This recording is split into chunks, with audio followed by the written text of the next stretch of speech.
So, you want to launch a subscription box and don't know where to start? Girl, you are in the right place.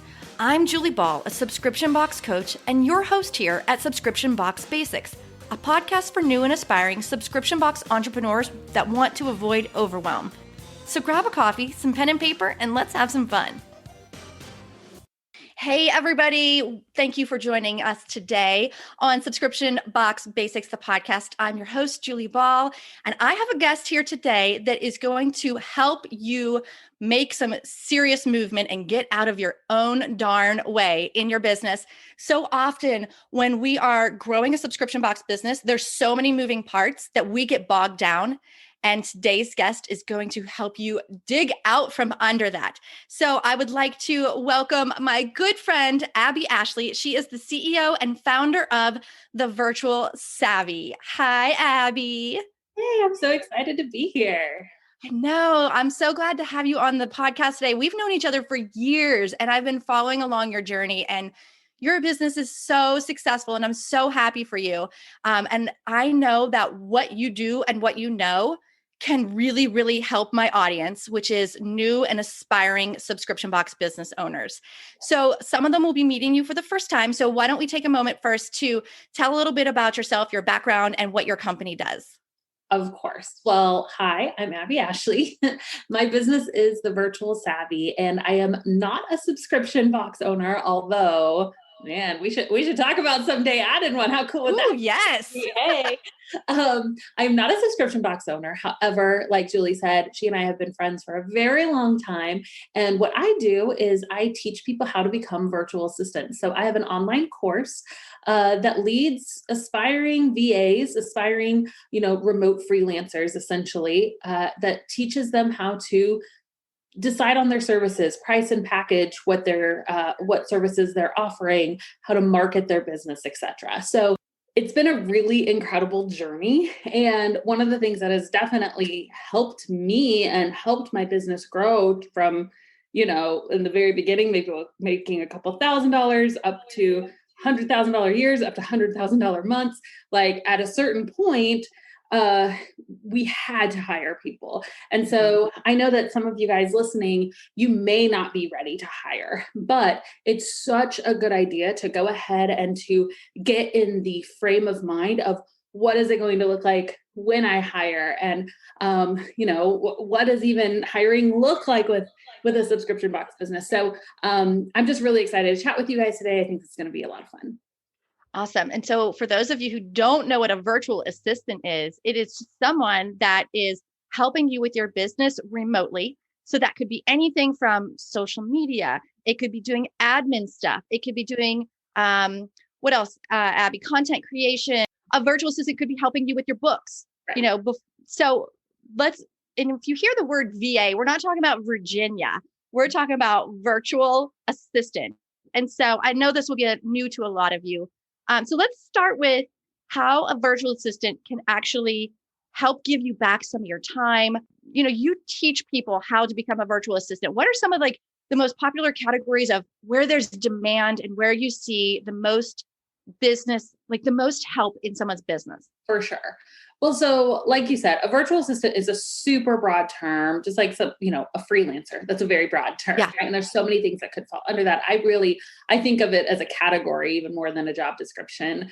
And so what normally a VA will do is they will provide either administrative, creative, or technical services remotely. So anything that you would hire an admin, either a marketing admin or a technical admin, somebody to come in and help you, assist you with in your business, essentially you could do that with a VA. Now there is finding the right fit and making sure the skills line up, etc. But what's so great is you think about your day, and as your business starts to grow, there's things that either you're not good at doing. Let's all admit, yes. Get me away from designing graphics and things because I'm just not good at it. There's things that you shouldn't be doing because you're not good at it, or there's things that you shouldn't be doing because it's taking up a lot of time, right? Repetitive tasks, things that you've created a system for essentially, and you're like, I could really hire someone to do this all right, that's that light bulb moment that Mm-hmm. maybe I really should be starting to consider bringing in somebody. And what's great about bringing in a VA is that, when you're newer in your business, you likely can't bring somebody in as a full-time employee. And there's so much that goes into that, paperwork and paying out taxes. Are you going to offer healthcare? I mean, there's Mm-hmm. so much to do when you're hiring an employee. So when you're hiring a freelancer, what's amazing is that they're an independent contractor. And so they pay for their own taxes and social security and all of those things, right? Healthcare. And so you're literally just paying the rate that they give you. And so that's essentially, what a VA does. So you have to think through what are some of the things that are in my business that, man, are just starting to be a little taxing, right? Likely customer service emails. That's a huge one that people hand off, right? Yep. Especially, again, as much as you can have your own templates and systems in place ahead of time, then you can train the VA on here is how I go about doing this. Here's my standard procedure. But then they can go on and make it better too. They can improve upon your systems, which is the ultimate goal, right? So other things, if you do have any kind of invoicing, paying invoices, right? Which I'm sure you guys are getting, like having for a lot of your products, marketing for sure, right? Getting yourself out Yes. there. So social media management, creating your different social profiles, posting to those profiles, coming up with a Pinterest strategy and really getting on Pinterest or on Instagram or whatever platform you choose to market, writing blog posts. There's so much that could go under that VA description. And so it's really identifying what is it that you need and then finding the VA with the skill set that's compatible. I think it's really important to add too that when you're looking at what you might delegate, what you might outsource, you talked about things that you're not good at, which, most of us are starting as a solopreneur and we have to wear a lot of hats. Mm-hmm. And it's okay if we're not good at everything. Yeah. So things that you don't like to do, which obviously you just want to get off your plate, but also things that like physically drain you or emotionally drain you. One of the things that emotionally drained me was those customer service emails. Mm-hmm. And that was the first thing I hired out for. I met Renee Gonzalez, who she's my right-hand gal now. She's been working with me for several years now. Met her through the Boss Mom group, same as how we met originally. And I said, I just need some help with my customer service emails. I'm looking for a VA. And I think we started out with like 5 or 10 hours per month. Mm-hmm. That's not a lot. I realized that, but I needed to baby step it. I needed to see how this was going to work. I needed to see how this was going to change how I felt. And I needed to be able to trust someone else. I feel like a lot of times as a solopreneur, it's hard to delegate. Like we want to, we're like, oh, I just need some help. But then when it's time to delegate and to outsource, it's like, are they going to be able to do it as good as me? Because this is my baby. And so do you have any tips on like how to prepare for that moment where you're like handing over your baby at daycare, handing over these tasks to a VA? Yeah, because it can be so scary, right? So, there's a couple of things that you can do. Number one, I think that it's very important to have the right mindset, right? Is where do you plan to be? Where do you intend your business to go? And is having a team a part of that? Mm-hmm. If you want to grow your business very far, the answer is yes. Right. So, I mean, some people can say just like a one man, one woman shop, and that's fine. But you just have to realize your income will be capped if that's the case. Right. And so, at some point you are going to have to hire. So just getting in the mindset that it's like, okay, just like I figured out how to start my business, right? Just how I figured out this social media channel or whatever, you can figure out how to hire well, how to manage well, how to train well, right? And so is there a learning process? Absolutely, yes. But there's some things that you can do to make it easier for sure. And so one of the first things is having a really clear picture of what you want this individual to do. I usually tell people to start out with a time study of where's their time really going. Some of us don't even realize that we're spending hours on tasks that could be so easily handed off, right? I mean, we are just Yeah, we're just going through these tasks that that with one quick video, or one quick SOP, a standard operating procedure, where you write down just the steps of how you do Mhm. what you do. Literally, you could train somebody else in less than an hour. I And love that. so, Yeah. We use Loom a lot. Like we'll just video, like, this is me doing this. yep. And then we pass that off. So I love that. And I love too that you said do a time study, because we talk a lot about that with actual shipping and packing day. Mhm. Like, do a time study. How long does it take you to build the box, pack everything in, and ship it? And that can help you identify what that opportunity cost is. Should I outsource? Yeah.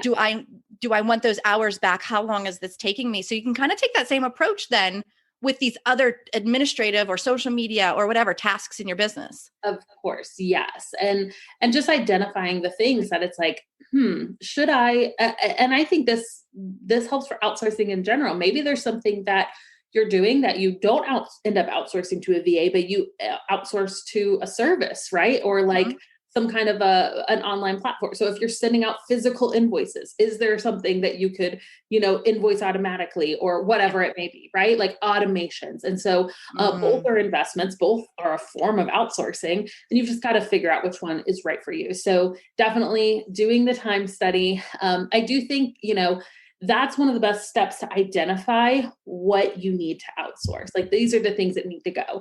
I think it can definitely help in identifying how many hours you need for a VA, but you do have to realize that you are going to do something potentially 3 times faster than a new person starting in your business, right? You were Point. just Yeah. fast when you started, or even if you were, you had the vision behind it. So that's what enabled you to be faster. So I think that when kind of coming up with the times, definitely the goal is for them to be able to do things, I mean, eventually better. It's so amazing when you hire people, and it usually doesn't happen right at the beginning, but over time you look back and you're like, you're literally doing this better than I did. And that's the Yes. goal, right?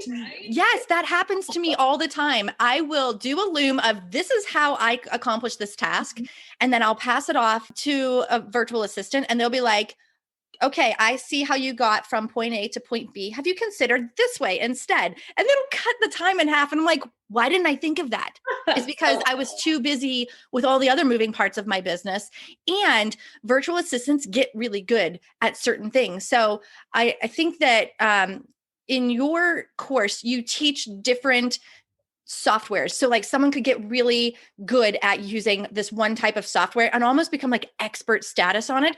You hand over a task to someone who's better at a software than you, and they'll like knock it out of the park and make that workflow even better.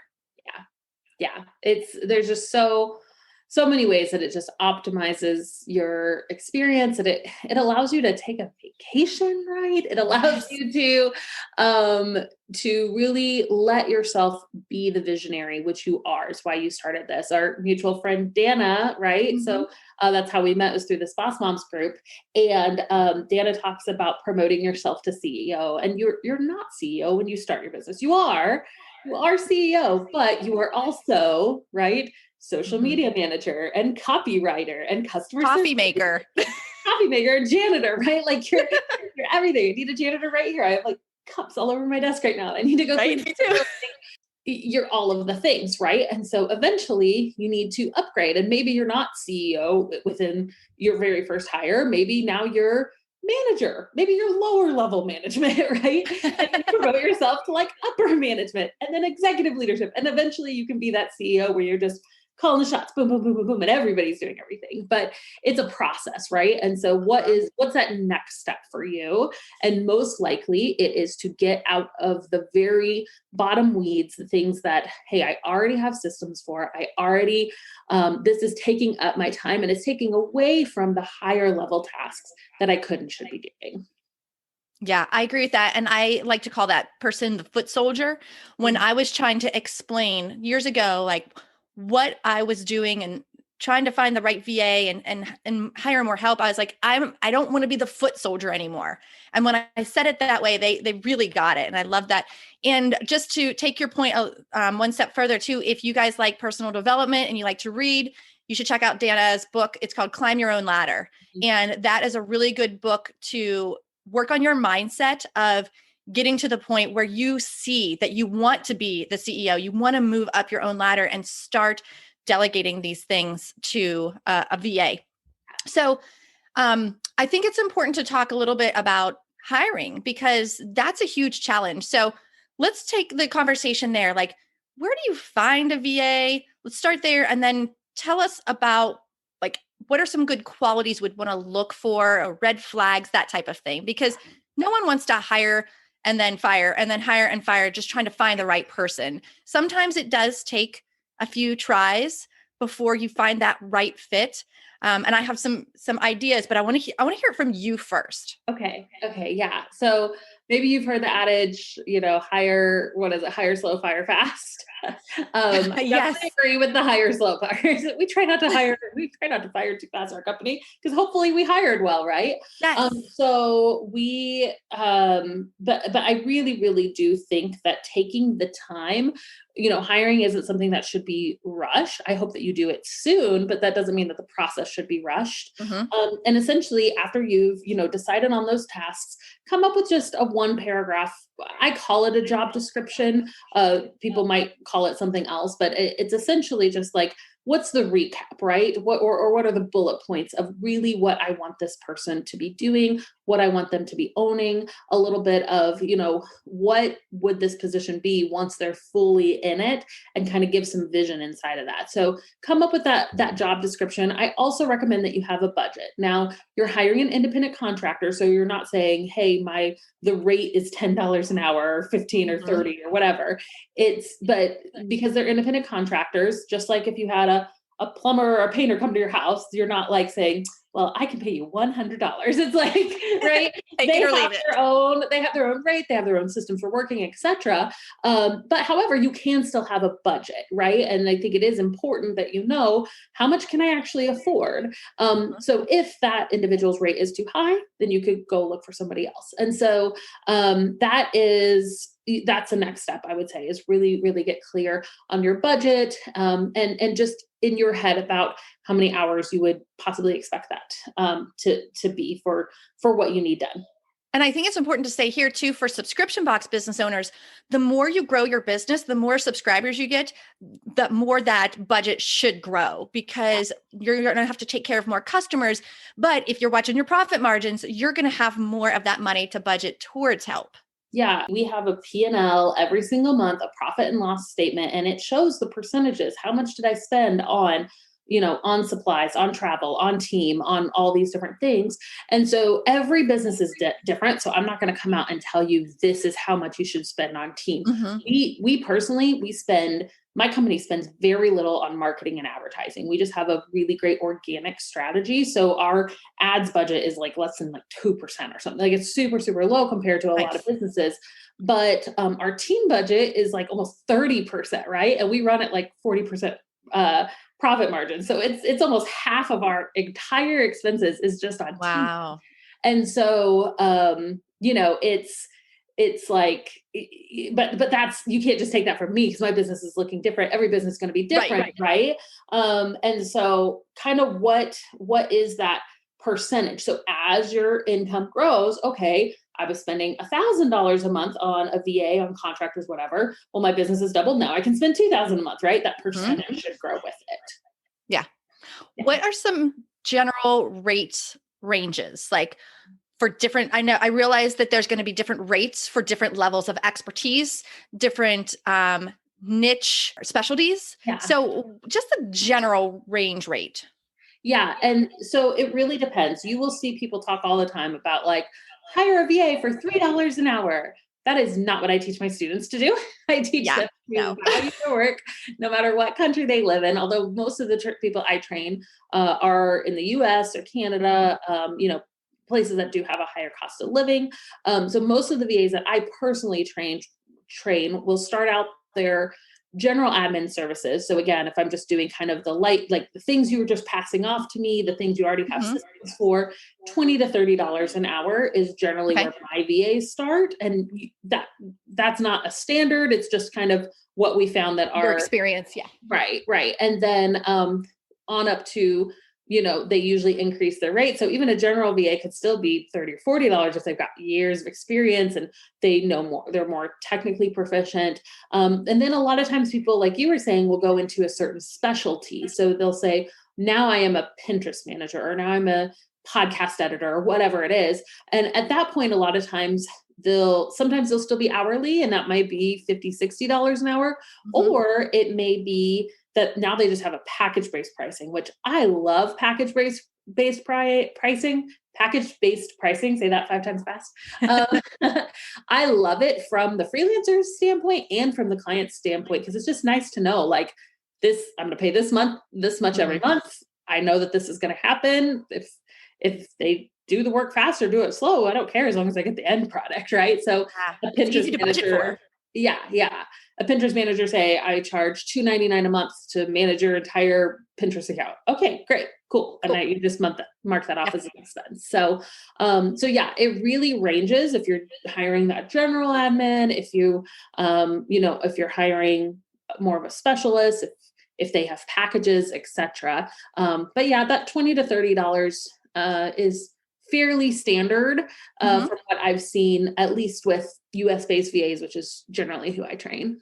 Yeah. And I would really suggest, guys, if you're thinking about hiring a VA, really vet that person, like look into their business, get some testimonials or referrals, that type of thing, because it's just really important. You got to remember that saying about you get what you pay for. So you don't want to just go in at the lowest rate and find the cheapest freelancer, because they might not be skilled in the areas that you need. Yeah. So Abby, tell us some of like the good and the bad when it comes to qualities to look for or red flags to watch out for. For sure. I think that the top thing, maybe 2 top things. 2 top things. We always look for somebody that has this like above and beyond, figure it out attitude, right? Yes, like this. I love that. And so asking them questions, you normally would do like a discovery call, right? You find somebody and you guys talk back and forth, and it's like, hey, let's get on a call and see if this is a good fit. Have a list of questions ready for them and see how they respond to the things that you ask them. So for instance, if they didn't mention that they use ConvertKit or an email platform, right? And you're like, I use ConvertKit. Is that something you're familiar with? And especially if you know that they're not, sometimes that can be, or like, I've been thinking about running, Facebook ads. What, is that something you have any knowledge about? Even if you're not expecting them to do that, really, like, just like hear their response, right? Because they may say no, and that's not necessarily a bad thing. Some people just know, like, nope, this is my lane, I'm going to stick there. But if they're just like, oh no, I can't do that, right? Or is it, you know what, I haven't done that, but I'm a hard worker and I can figure it out. Like, I'm smart. I know I'm taking a course in it, blah, blah, blah, blah, blah.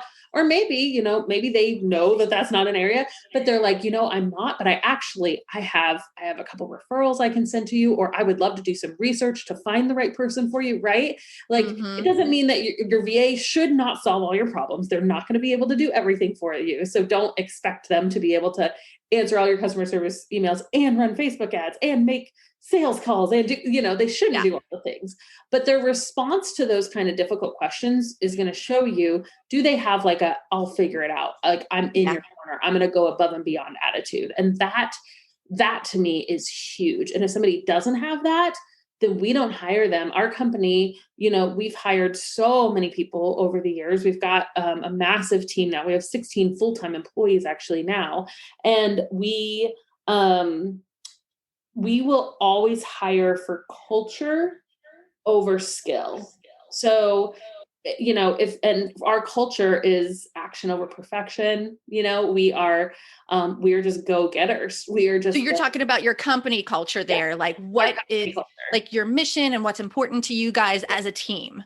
Yes. And so having those same values and making sure that they're just going to be a cultural fit is, in my opinion, way more important, because skill can usually be taught, especially if they're the can-do-it attitude, right? But culture, that's innate. Like, you can't necessarily change somebody's personal, like, culture, cultural Right. values at least. So, yeah, finding out like some of their values. And so part of that is you knowing your own values, right? Like if you haven't come up with a company mission statement and knowing like kind of your values, then do that pre-work for sure, because you want somebody to match. And I really, really, really recommend that. So that would be, I think that that's the best process. The other thing I was going to say, because there were two, let's see. Oh, the next is communication. Um, Mhm. one of the biggest complaints that I hear from clients who hire VAs is like, I gave them this assignment and, I haven't heard from them in a week. It's been 2 weeks and I Yeah. don't even know what's going on. And we teach our VAs, you can never over communicate. Like we've never had a client that's like, oh my gosh, you're communicating too much. Now, if they're asking like, a question every 5 minutes, but as far as like status reports and like, here's where I'm at. And so ask them, number one, about their communication. Do you plan to give me like daily reports or weekly reports? Kind of what's your process for communication? And then, seeing how quickly they do respond to the email afterwards, or their process. If you're like, yeah, I think we should move forward with a discovery call, does it take them 4 days to get the Yeah. discovery call invite to you? Then that's probably not a good sign. So little things like that, I think, can make a big difference. And I also, last one, I really recommend, this isn't necessarily something that like a skill to look for, but something that I would consider doing too is take a look at the contract for sure. Your freelancer should have a contract, but make sure you look through it really, really carefully and see if there's any way to do possibly like a trial period, right? Could I do just a 1 month with you? Because you can tell a lot working with Yes. a person for 1 month and just say, hey, after that 1 month, we'll meet and I'm happy to, sign a longer contract after that or whatever it may be. But see if they would be willing to do just kind of that 1 month little trial period, because if it doesn't work, that may not be that you're a bad manager. It may not be that they aren't a good employee. Just sometimes people just don't work well together. And it is better to go ahead and like cut that cord if you know it's not going to work, right? Yeah. You're going to save yourself a lot of time and heartache. So if it's already the expectation, then it's not like, oh, awkward. Like you've only been here 4 weeks, but I need to let you go, right? It was already the like, hey, it's on the calendar 4 weeks from now. We'll just mutually meet and be like, do we still feel like this is a good fit? Yes or no? And if no, then no hard feelings. Let's just go our separate ways. That's really great advice, because you see that in the corporate world too. When you get hired, you get your 30, 60, 90-day reviews. And if something's going on, you need to hear about it quickly. You have to be able to communicate with your freelancer, with your VA, about expectations Yeah. and if they're meeting them. When I hired Renee as my VA, we did just that. Yeah. I said, I can only commit to 10 hours a month right now. That's what my budget has. But should this work out, let's revisit this in 30, 60, 90 days. My goal is to find someone that can grow with me, not only growing your hours, but I want to grow your rate too, as you continue to perform and bring value to the company. And I think that made a huge difference in our early relationship, because she felt like I was really committing to her. And so she wanted to also commit. So it was a really good mutual business relationship. And now we're like biz besties and soul sisters. And like, I was really lucky. I realized that not everybody's first hire is going to work out that well. So I think, again, your advice about taking your time, really making sure that it's a good fit, I think that's such good advice. And it's scary no matter what. It's going to be a little bit scary. Okay, so I know that this question is going to come up. People are going to want to know, where do you even find this kind of magical unicorn for your business? So obviously you've got some insight on that. Would you share? Yeah, for sure. I think the first place is that if you have an audience yourself, check out your own audience, right? I would post on your own socials and, friends and family, or if you have an email list, right, let your email list know, because the people who already know you personally or know your business and love your business, there may just be a diamond in the rough there, right? Like Yeah.